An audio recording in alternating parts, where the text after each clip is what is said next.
I'm Philip Quinquinio, and this is my persuasive speech. 35 million people dead. Mississippi wiped out 11 times. This was because of ambition of another nation.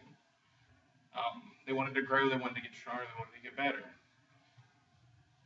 They attacked the Philippines, in particular, that was one of their neighboring countries, and lodged psychological warfare, raped, murder, everything you possibly do, dropped leaflets on people.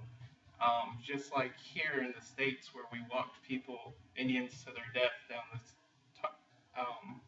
the Sorrow Trail, they did the same thing. They're marching almost like slaves, Filipinos. One of the commanders said that hunger and disease were greater enemies to the Japanese toward the end. For us, we had to create the greatest act of terrorism that was ever saw. In the blink of an eye, we wiped out 120,000 people with the two A-bombs. A war that had almost been going on for a decade, we ended in 6 days. Why do I need to tell you this? Because today we've become way too complacent. At the end of the World War II, 85 million people had been killed. 50% of those had been civilians. You can't always negotiate with your enemies.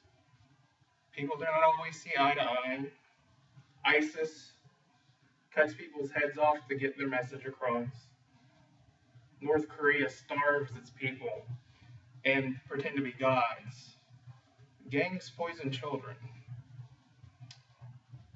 We have to be willing to do whatever is necessary at a moment's notice. It took us 4 years to join the war for World War II until Pearl Harbor happened and gave us a reason to go in the fight. It's plain and simple. We need to be wicked to the wicked. Parents tell their kids a million times, don't do that. It'll hurt you. Don't do that. It'll hurt you. The second you turn your back, they do it. It hurts them. Are they going to do it again? Not always, but they're going to think twice about it.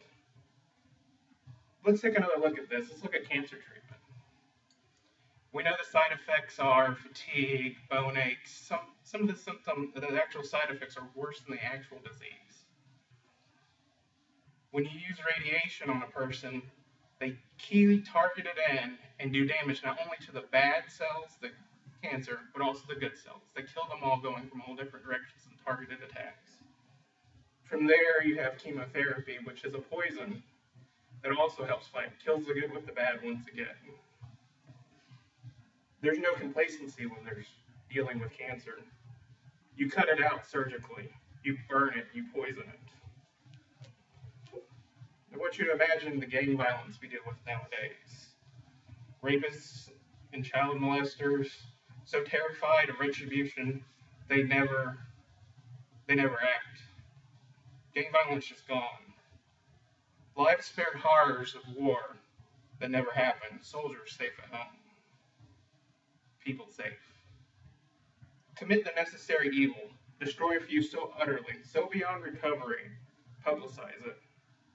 Sear it into the memory for future generations. We've done this before. The lingering effects after the two A-bombs had killed another 120,000 people. They died from burns, injuries, and starvation. Japan has never again tried to rise to the occasion. They hate us, but they remember and have never acted again. I say it's time to stop being complacent. Sanction you for starving and killing your people. Jail time and rehabilitation so you'll never do it again, so you can do it again. Let's be evil without remorse for a second. Let's remove the cancer eating at our lives. Let's be the nightmare to our nightmares, and let's change the world for the better.